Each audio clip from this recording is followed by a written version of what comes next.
Okay, today is Daily Cyber number 238. My name is Brandon Krieger, and I'm going to be talking about a lot of things going on in the cybersecurity industry. First and foremost, I want to just say I hope everyone is safe and healthy through the pandemic. I know there's a lot of things going on here in Ontario, a lot of different changes and things are happening. So hopefully you are safe and your family, and everything that you're going on is healthy and safe. Today I'm going to be talking about what's going on in the news, a little bit about kind of the legalities when it comes to cybersecurity, and just keep you up to date on the things that are happening. So grab a coffee, grab a tea, and let's hack at it.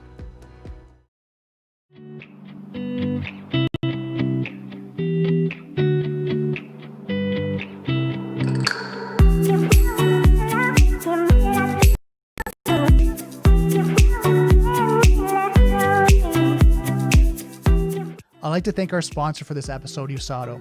USADO is a Canadian-based cybersecurity company that provides 24/7 cybersecurity support and compliance to align their customers' tolerance for risk, their clients, suppliers, and government contractual mandates. USADO's teams focus on using insights to drive business decisions. There's no need to leave strategies to chance, when insights can be used to show what changes need to be made and how to make them. USADO offers multiple services to help companies simplify IT, centralize cybersecurity management, and meet compliance standards. USADO can customize their service to work with your existing IT network and programs. For more information, contact USADO at info@uzado.com or visit their website at www.uzado.com. So I hope you guys again are having a great day. I know it's Monday right now, and just a lot of things are going on in the industry, especially when it comes to companies and challenges that people are going through, compliance, through risk, through cybersecurity, ransomware, you name it. There's a lot going on in the industry. So first and foremost, I want to kind of give a little bit of house cleaning tips and recommendations. The podcast is on every Monday at 12 p.m. Eastern Standard Time. So if you want to come out live and chat, you can actually go to YouTube right now. I'm trying to get this on LinkedIn as well, but you can go to YouTube right now, go into the chat. If you have any questions or comments, you can go there and we can talk live. The other thing is through the week, you'll actually see through the podcast, you'll see different areas. I'll have it through DailyCyber.ca. You can go there and check that out, where you can actually see the podcast. Different social sites. You can see it on different streams like iTunes, things like that. Also, you can go to YouTube and watch it there. It's on different social sites, I think Restream as well. So different areas where you can actually consume the podcast. And other thing is some recommendations. What I'm hearing is a lot of colleagues falling through stress, anxiety, kind of what's going on kind of in the industry, and just being burnt out. First and foremost, take care of yourself, especially in the IT and cybersecurity field. I find a lot of us are working long hours, extra hours, trying to help, our companies, the people that we work with, provide support. And, through that process of building and growing and maintaining business continuity, things happen where you get tired, you get fatigued, and kind of wear out. So make sure you take care of yourself. Make sure you get lots of sleep, lots of rest. I know this can be stressful times right now for a lot, different people, depending on what you're going through, be it family, maybe someone's, got, COVID or something along that line, and you're kind of worried and stressed. Just make sure you take care of yourself. I think it's so important in this day and age that we focus on our health and well-being. And just want to throw that out there, because I'm hearing a lot of my colleagues going through stress right now and taking some time off and trying to rest and repair. So I just want to add that into this, because when it comes to risk, we got to look after ourselves. If we're not healthy, we're not, taking care of ourselves, we can be compromised and get sick, and, we're no help to our family, our friends, and the colleagues and people that we work with. So make sure you take care of yourself. So let's jump into the topic for today. I want to talk a little bit about the legalities. I know, I don't know if you guys have been watching, but through Tuesdays, what I do is I have a CISSP live study group that I work with, Joel Bork, and we go over the CISSP content. Through that, there's a lot of great information that we're covering about different domains and different areas when it comes to preparing for the CISSP. And one of the conversations I've been having more is about due diligence, due care, negligence, liability, and looking at kind of the responsibility about that when it comes to, as an organization, how you have to look after yourself and maintain that. Because if you're not and you get compromised, there's, your negligence of what you should have been doing, through industry standards.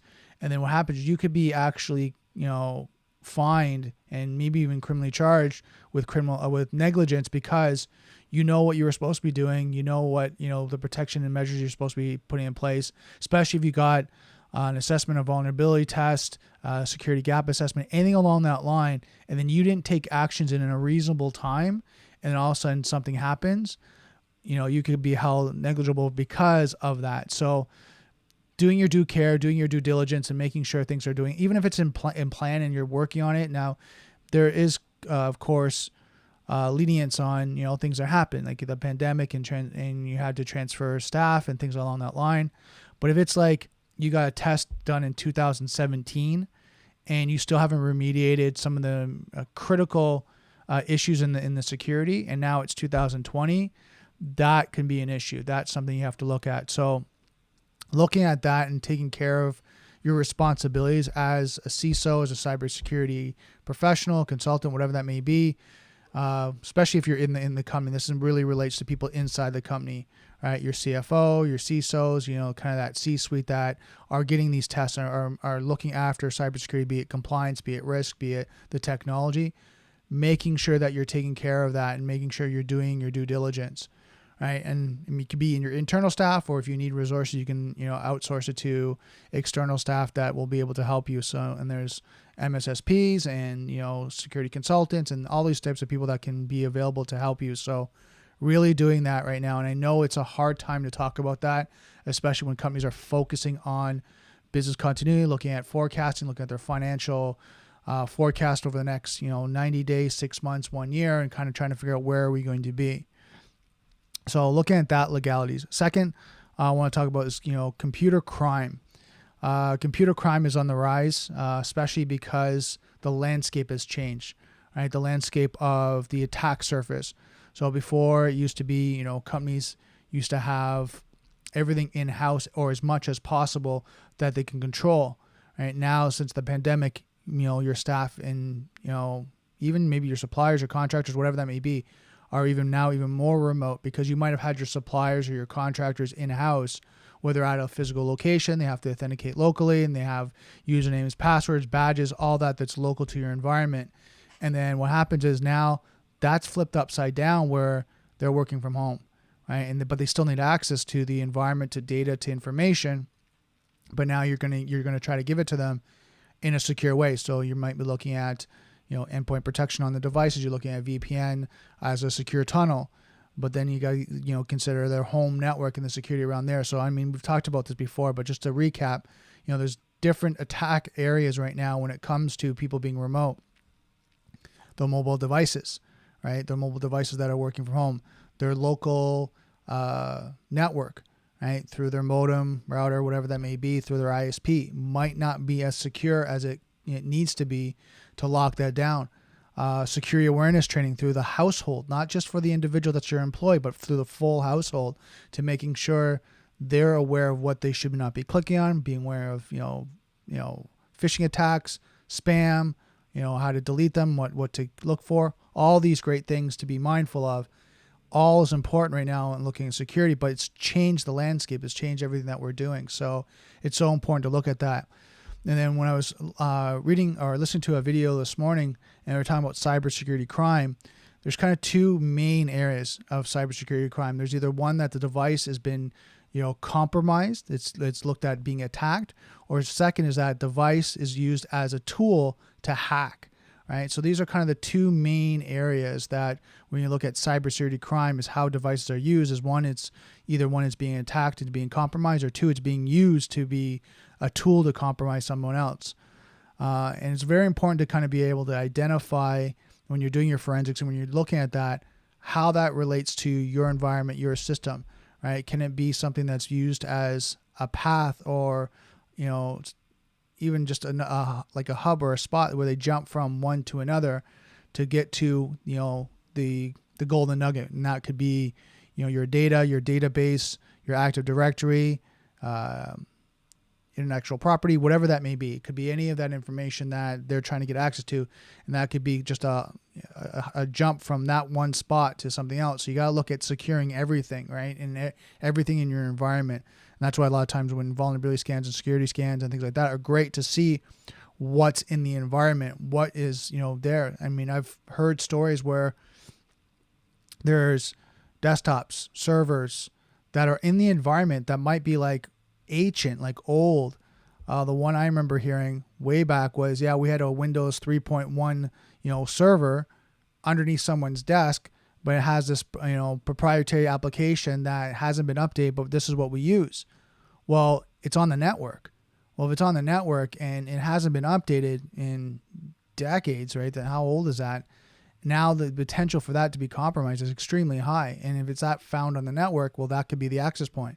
They get into that. Now they're into the network, and now they can start to do reconnaissance and going through the network. So something to really think about is the assets that are on your network. Now you can create like a virtual LAN and potentially segregate that device. But if that device needs access to, like it's a proprietary application and people need access to it, even though it might be on a different VLAN, they might have access to that device. So something to really think about when you look at, devices and all that. And then when you look at software, right, you look at the liability of software and making sure everything is up to date, it's patched, right? And if you have archaic software, that it's, secure as best as possible. And if it's something that's newer versions out there, that you start to look into that, because you want to make sure your environment's secure. So looking at all that as legalities. Next, I want to talk about it a little bit as a ransomware. Now, if you guys have any questions or comments, like I said, go to YouTube. There's actually a comment area there. Put a comment in. I'm watching actually the feed right now as I talk, and I can provide any information or just answer any questions. Or, if you guys have feedback for me, let me know. It's good to kind of hear what's going on in the industry on your side. So talking about ransomware, let's talk about that. I was going to pull up an article, and I'll pull that up a little bit later, but ransomware is increasing, and it's, we're seeing more and more attacks. And I know going through Feedly today, we're seeing more and more attacks on ransomware, and it's just becoming more prevalent, right? For people to do their due diligence on having a breach readiness plan, making sure they have that plan, and they do a tabletop exercise, especially now because of the pandemic. Do a tabletop exercise, go through it, make sure everything, all your checks are there, the support staff, your response time, everything's there. Because if it's not, what's going to happen is you're going to get breached, and knock on wood you don't, but you're going to. And then what happens is that incident, now you're running around, is John there? Is Fred there? Is Bob there? Is the supplier, the vendor that we work with, are they available? And then maybe they're not. Maybe they're short-staffed. They're running on a skeleton team. Maybe their SLA and their service level agreement response time now has gone from 4 hours to 10 hours because they had to lay off some staff. What does that mean for the impact of your business? What does that mean going forward, that your financial loss, your brand reputation, like all these things you have to think about. So going through a table talk exercise now, understanding that and reevaluating it, especially in the worst times, helps you to kind of evaluate. Because I remember talking to Joel, I think it was last week or the other week, and we were talking about most plans, and I would almost say, and this is just kind of my opinion, I'd probably say 98% of plans didn't have a pandemic response. Just something we never thought of, something you never really thought of. You thought of hurricanes, fires, theft, tornadoes, floods, like all these different things, right? Maybe a lightning storm that takes things out, whatever. You think of all those things, but a pandemic wasn't thought of. So now I'm going to be, again, 99% sure you're going to start to see that now incorporated into, policies and procedures. You're going to start to see it in studying materials. I'm sure the next version of the CISSP is going to have pandemic concepts and theories on how to deal with it and how to plan that out.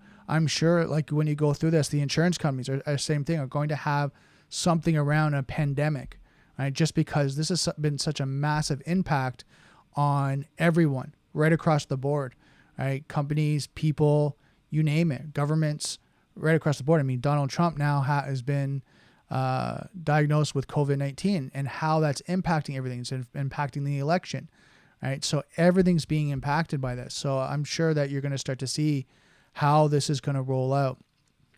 So really looking at the legalities and going back to that, looking at, your cyber crimes, looking at what you need to know when it comes to your local law, right, of cybersecurity, and how to deal with forensics and how to deal with your breach response.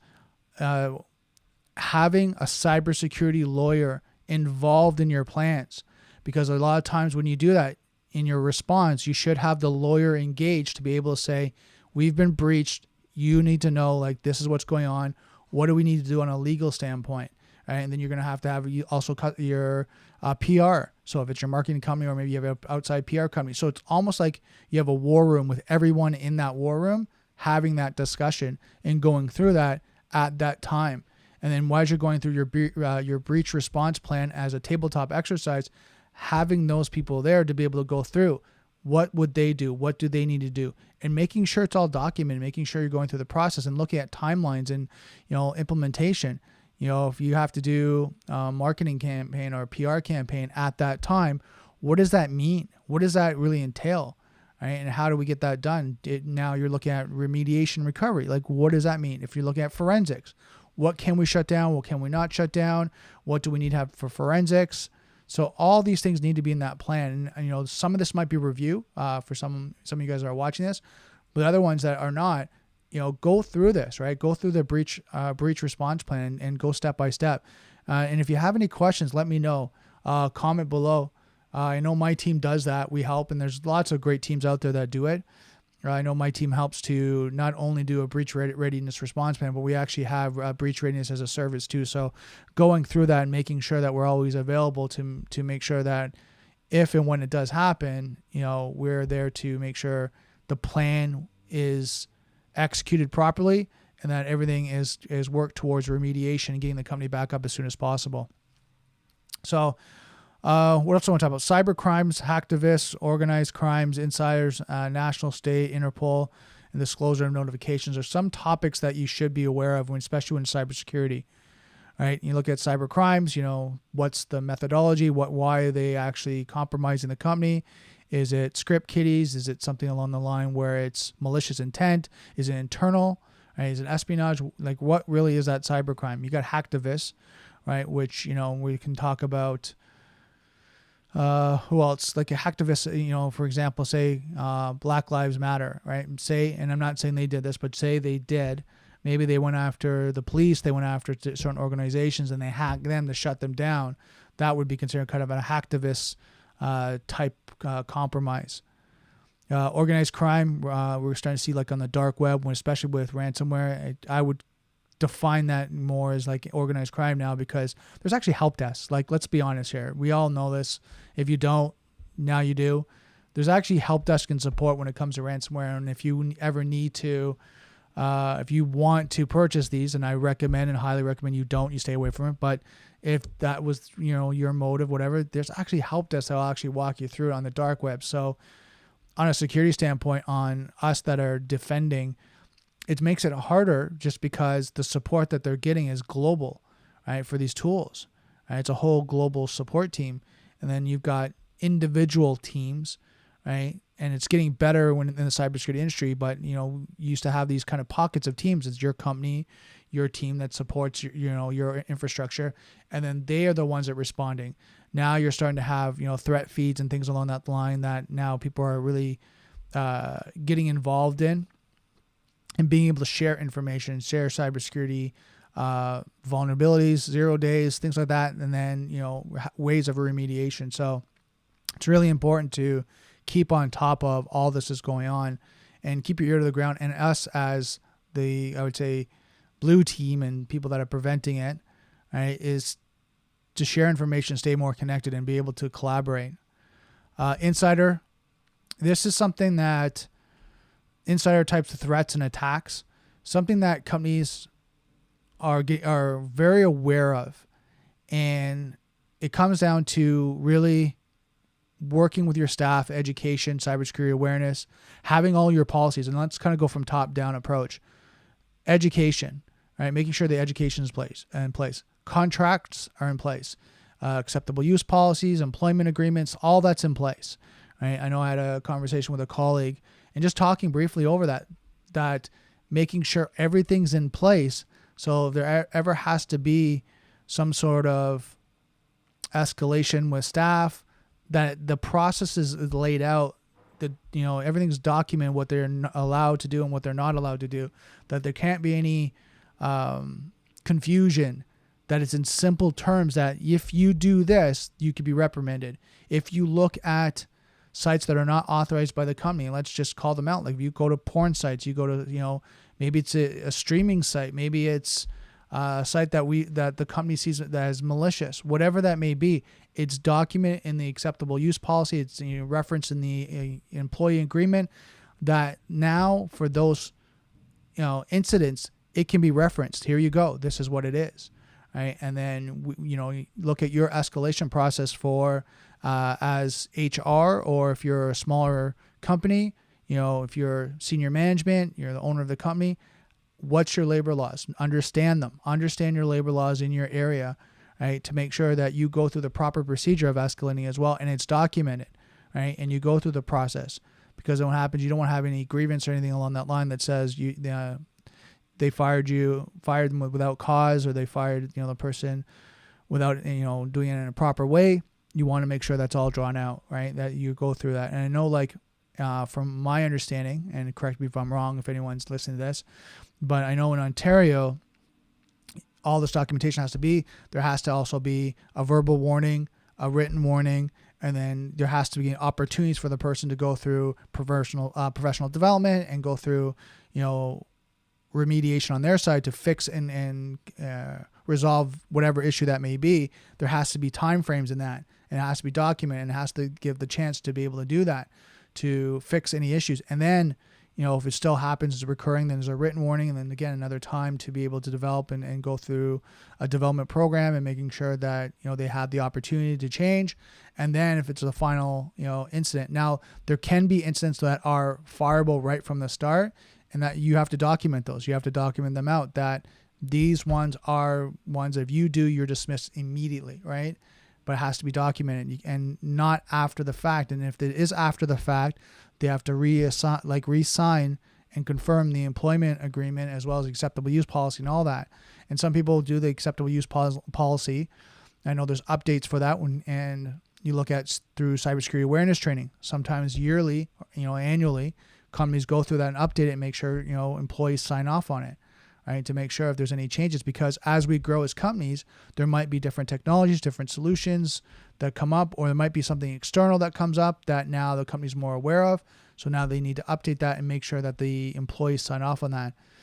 I know I'm diving a little bit deeper into this, but it's changing right now because of the landscape. It's changing right now because of employees being at home, right, and having more access to things that they might not have been allowed to at work, because now they're at home.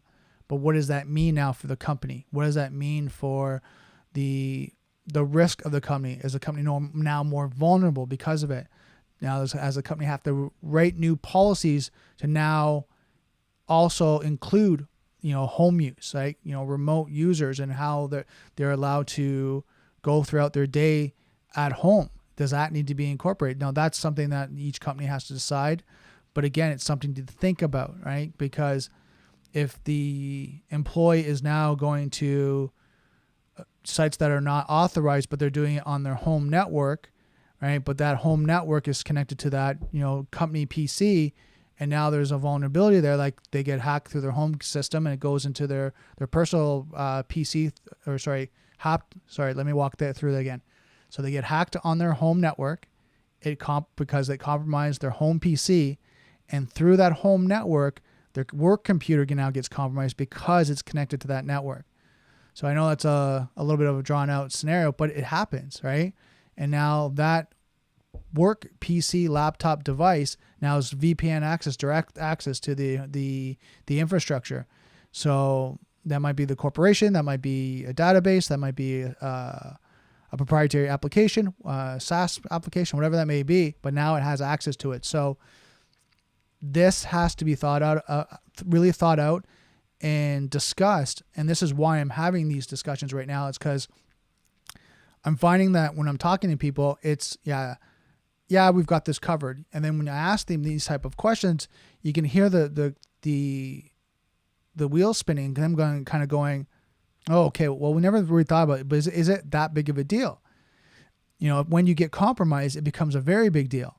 Right now, because you're not, then it's a lower threat right now because the risk appears to be lower.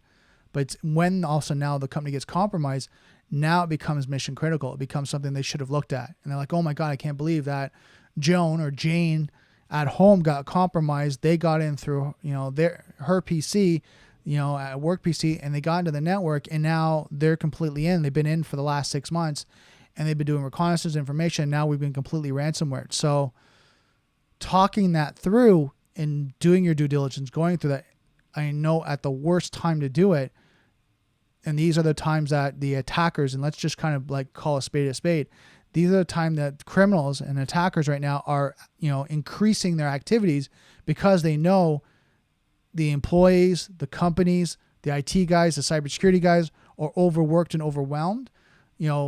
Budgets and financial stuff is really being scrutinized right now. So security might be low. So they know that, and they're going, perfect, right? It's almost a point where, and I'll give you a little bit of an analogy. It's like the sense of, there's a building that had a fire, right? They've one area has been kind of locked down. They've got it taped off. It's kind of destroyed, but the other side of the building is secure. But if you got through the area where the building's been burnt down a little bit, you can see access points. You can get through that at one area. That's kind of what's going on right now. Things have been kind of broken down right now, and everyone's trying to figure out what the landscape looks like. And now those areas are those access points, remote users, right? VPN can potentially be an access point, especially on the home user. All these different areas. So I really advise right now, going back, you look at your legalities, look at your processes, you look at your policies, going back through your breach readiness plan, and make sure that it's up to date. You've gone through it. You've done a tabletop exercise. You've done all that. And that what happens is, if an incident happened like right now or tomorrow, at least the plan's in place and everyone's ready to go, so that in this pandemic, in this situation, you'll be able to respond and work on remediation as soon as possible. So I think it's really important to go over that. And I just wanted to cover that because it's kind of the conversations I've been having more and more. And I just find it so important right now is to look at the things you don't want to look at and the hardest times, because those are the things that are the most vulnerable right now. So if you have any questions, comments, like I said, I'm on YouTube right now watching the chat. Comment there. Trying to give as much information, help as many companies as I can right now, just because everyone's going through so many different challenges. So I want to jump over to the news and talk about some things that are going on in the news. So one of the bigger things that we've been kind of hearing about is ransomware. And, new ransomware vaccine kills programs wiping Windows shadow volumes. So we're seeing this on Windows. And this is something that I found was an interesting article just to cover and just talk about. Now, if you're not familiar with shadow volume on Windows, it's the equivalent of, I'm trying to think of, Time Machine. That's what a Time Machine on a Mac.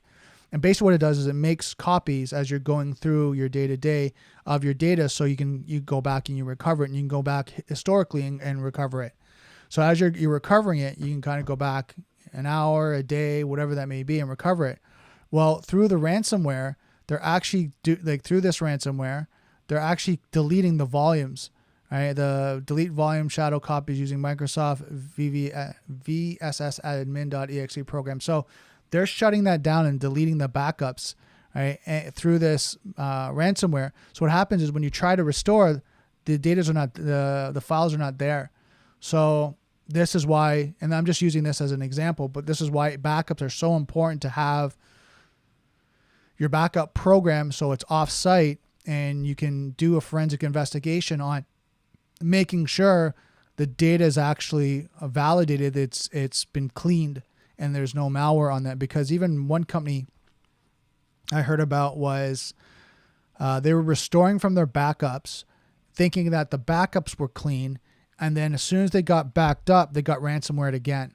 And they kept going through the cycle going, well, like, what's happening? How are we keep getting breached? Well, what happened was they found out later is that the backups were compromised as well. So they had to go so far back for a clean backup to restore all the systems and all the solutions, and then work on recovering the data in between. So it was a very manual process and a lot of work for them to do. But this is also why you make sure that all your backups are clean and you do your best on your due diligence, which I'm sure you're doing. A lot of companies are doing it, but it's just kind of a reminder and a checkpoint to make sure that you're doing it. Next article I wanted to share with you guys, just give it here, the hospitals. So New Jersey hospital paid ransom gang $670,000 to prevent data leak. We're starting to see more and more hospitals getting compromised. I think there was one UHS, I'm going to bring that article up, and I think it was in Germany, that I was watching a video, and if you guys don't know which one I'm talking about, it's called The Wolf. I'll show you here. It's Christian Slater. You can kind of see here. I was going to bring it up, but just wasn't able to get the audio going. But it's called HP The Wolf, The Hunt Continues. Go to YouTube, look at that video, and watch it. The one that's posted right now that I see here is August 17th, 2018. And in that video, they're talking about how they can compromise a person, their medication, right, the hospital, right, and then the medication that person's on and the hospital, all the way through that chain. And it was showing that back in 2017, that process, right? 2018. It was showing back in 2018 that process, that methodology, how they were going through it. And now we're starting to see more and more with the hospitals, and we're probably seeing it like back then as well, slowly. But now with ransomware and the attacks, now we're seeing it more and more that these hospitals are getting compromised to the point where, and I'll bring that article up here, is the UHS hospital hit by Ryuk ransomware, forced to shut down systems. From my understanding, and I'll confirm this, there was one patient that passed away because of this, and it's sad to see. But because of all the systems that are shut down, they're not able to get access to it. You got to think the depth of this. You've got respiratory systems, you've got heart monitors, you've got medication systems, like all these systems that are on the network that, not knowing, and I didn't go too deep into this article. I went briefly through it. It was more about the process and what was happening through the compromise and who got affected, like the stocks, the shareholders, all that. But didn't really talk about the devices and things along that line. I know when I was at HP before this Wolf of the Wolf got released, and they were talking about the Internet of Things and the devices through printers, heart monitors, respiratory systems, what else? EKG monitors, like you name it, scanners, ultrasound. I'm trying to think of the other ones. Any device that has an IP address, how they could be actually compromised. And when they were talking about that back in 2018, when I was there, it was really crazy to kind of see that this is possible, right? And now we have to look at, okay, if it's possible, how do you secure it? How do you lock that down? And then you're seeing, like I said, hospitals are being, compromised. Ransomware demand this month to prevent, and this is the University Hospital in New Jersey in Newark. The New Jersey paid $670,000 ransom demand this month to prevent the publishing of 240 gigabytes of stolen data, including patient information. So they paid that out so they wouldn't get that data released. They're saying the archive, after the SunCrypt operators publicity, posted an archive of 48,000 documents belonging to UHNJ, a a representative of the hospital contacted the threat actors via the dark web payment portal to negotiate the stopping of the further publishing of patient data. So literally, yeah, from what I'm reading here is what they did was they compromised them. They released some data, kind of proof of life, proof of compromise. And then these guys contacted them and said, we need you to stop that. So I think it's really important to kind of take a look at that and look at the impact right now, how this is impacting, who this is really impacting. When you look at now it's hospitals, to what extent, right? To what extent are we getting, these compromises? I mean, now you're looking at threat of life, right? And studying CISSP, and one of the things they talk about, the number one thing you're looking at when you're looking at security is life, right? Physical security. I worked physical security for many years. Again, it's, protecting life. That's the main thing. Cybersecurity, that's the first thing that comes to, the priorities is to protect life. So if you're looking at this and you're kind of going, oh my God, they're hacking hospitals. Now we have to look at investment and investment not only in just money, but knowledge sharing, knowledge transfer to be able to secure the hospitals to make sure they're protected. Because if now they're starting to show the signs of getting compromised, right, and as we're talking about like ransomware, locking down the systems, locking down whatever devices, whatever units, even patient information, because a lot of stuff is electronic, right? And you're looking at, I'm just throwing this out there, anyone in the medical community can respond, but we're looking at, medications schedules, right? A lot of it's electronic now, from my understanding. It's on like an iPad or a smart device that they're going through. Well, if they're not able to get access to that to know when someone needs their medication, there could be issues there. So, and they could get worse, get sicker, or even the worst case scenario, right, pass away. So these are things that are scary to think about, and why now it's even more important for us to share cybersecurity information and help as much as we can. Trying to think here. Was there another article? Vulnerability supply chain introduces increasingly interconnected attack surface. So they're talking about like now when you look at the different supply chains and things going along this line. Now I'm going to have all these articles in the description, but when you look at supply chain and you look at different things that are going on, you look at all the different connections. You look at everything that's going on. And I know these guys are talking about like MSPs, cloud solutions providers, things along that line.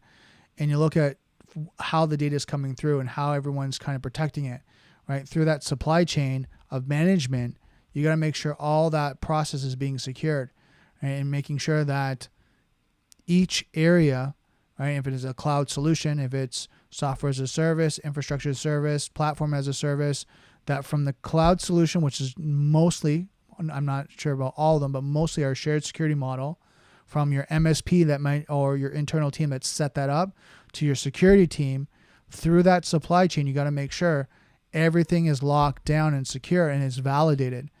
And if it's not, the challenge now we're getting into is who's accountable through that supply chain. Who's the one that you're going to go and say and hold accountable that this wasn't secure? And when you get the shared security model, that falls back on the company, right? Now the company might say, well, we had an MSP that was supposed to secure that, right? And that's a managed solution provider. So IT, they were supposed to secure that. Well, they might say, well, we did as best as we had, but the 82 areas of security that we looked at, we did, the 24 that were most critical, and the rest, they weren't relevant to you. Well, were they or were they not? Right? And this is something that the company now has to evaluate and make sure that it's done. And sometimes what we recommend is when a cloud solution is implemented and set up, having a third-party validation to validate the security. So having a company do an assessment, right? Do an assessment on that environment, that configuration, and making sure that it's secure, making sure that they've gone through their due diligence and making sure that everything's there. And then getting a report, right? Getting a report with a roadmap and saying, here's how you graded. Here's the areas that are vulnerable. Here's the roadmap of remediation. This is what you need to do. And then having the company go back and going through that and going, okay, we need to do this, this, this, and this, right? And then having that, and then maybe even having a validation after that making sure that it's secure. So it's really important to kind of look at that when we come to cybersecurity awareness, when you're looking at your supply chain, because now it's changed. more companies where, I'm not going to say a big percentage, I'm not going to say 50%, but there was a lot of companies that went from, on-prem solutions to cloud solutions overnight. And these companies now need to evaluate, what's their issues, what's their challenges, right? Where are they vulnerable? And they need to go back through that. So it's extremely important to do that. Trying to think, was there anyone else? Oh yeah, the last article, 4.83 million DDoS attacks reported globally in H1 2000. So something I wanted to cover when it comes to and we don't hear much of them, the denial of service attacks right now, but we're starting to see like something where a lot of traffic, a distributed denial of service attack that goes to a certain company and shuts them down. So now they can't do any activities because there's so much traffic shutting down their perimeter, shutting down their network, and they're not able to do any activities. I think it's something that we need to kind of just keep in mind of. We're hearing more in the news, ransomware, but you also have to keep it in mind of the arrest that's going on, all these other types of attacks, all these other type of challenges that are going on, to make sure that we're secure, right? And make sure that you're keeping monitored. So hopefully your internal team is doing it. If not your internal team, hopefully have some sort of SIM that's monitoring kind of alerts and keeping you up to date on things that are going on, and that you have a team that's monitoring those alerts, right? False positive, false negatives. They're tuning that. They're constantly modifying the SIM to make sure that it's up to date. They're looking at any of the threats that are going on and making sure that they're keeping that up to date. Because if they're not, the biggest challenge comes down to is if they miss something or they're not paying attention, there could be a compromise that was right there. They saw the alert, but either one, too busy, weren't paying attention, didn't have it tuned properly, right? The SIM, now they missed it, and now someone could be in their network, right? Someone could be in your network, and they could be going through and doing some reconnaissance. And this could have been, yesterday, 3 months ago, whatever that may be. So it's good to have a good, strong team and, just have a conversation with them, how things going, what's going on, right? Have it, on a frequent basis. How's our network looking? We need kind of an overview, debriefing on kind of what's happening on our environment. Has it changed? Has there been an increase? Has there been a decrease? What do we need to be looking at? And just keep up to date. I don't care where you are in the company, right? If you're a CFO, CRO, Chief Risk Officer, CEO, keeping your ear to the ground and just keeping aware and having these conversations will be so important to make sure that things are getting done. Because it's when they're kind of like ignored and, they're looking after it, that's when things start to happen. Because if we're not paying attention, and I learned this when I was in business myself, knowing your numbers, knowing accounting, knowing kind of that base foundation is so important, because if you don't know your numbers, you don't know how your business is doing. Well, if you don't know your security, you don't know how to protect your business, and you don't know if your company is vulnerable. If it is vulnerable and you get compromised, now who do you look after? Like, who do you blame? Well, my point is you start with yourself and you work your way down. Damn it, I should have been keeping an eye on it, should have been looking after it. No, I'm not saying be hyper vigilant, but keep going, like keep understanding kind of what's the landscape, what's going on. Just keep your ear to the ground. Have good people around you that keep you educated, right? That's going on with your company, what's going on in the industry. So what happens when you talk to your teams, they can educate you and they can kind of tell what's going on. And if something's not sitting right, we're talking about ransomware. And if ransomware is not sitting right, and they're not kind of talking about what's going on, ask them good questions. So are we looking after ransomware? Are we, if we got ransomware attacked, our breach response, our plan, is it ready to go? Our backups, have they been checked? What's going on? And they'll let you know where they stand. And if you start to hear flags that, we haven't looked at our backups in 6 months, 1 year, boom, red flag. Why aren't we looking at them? Why aren't we looking at them more frequently? Why aren't we at least doing a forensics investigation, just making sure they're clean? Even if it's every quarter, why aren't we doing that?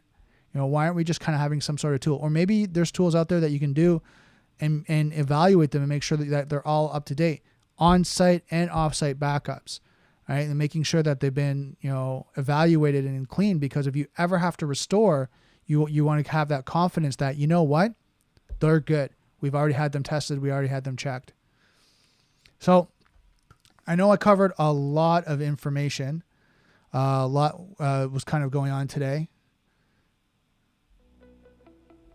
And I mean, there's just so much going on when it comes to cybersecurity. Again, there's a lot I covered. Talked about legalities, some things to look at, labor laws, your policies, procedures, governance, kind of things along that line, and just different areas that you need to kind of be aware of. I know there's a lot of information. Go back, listen to this, watch this again. Let me know if you have any questions, because I know there's just so much to cover when it comes to cybersecurity, especially if you're a small company, a mid-sized company, and you're doing so much right now to sustain your business, keep business continuity, keep the supply chain going.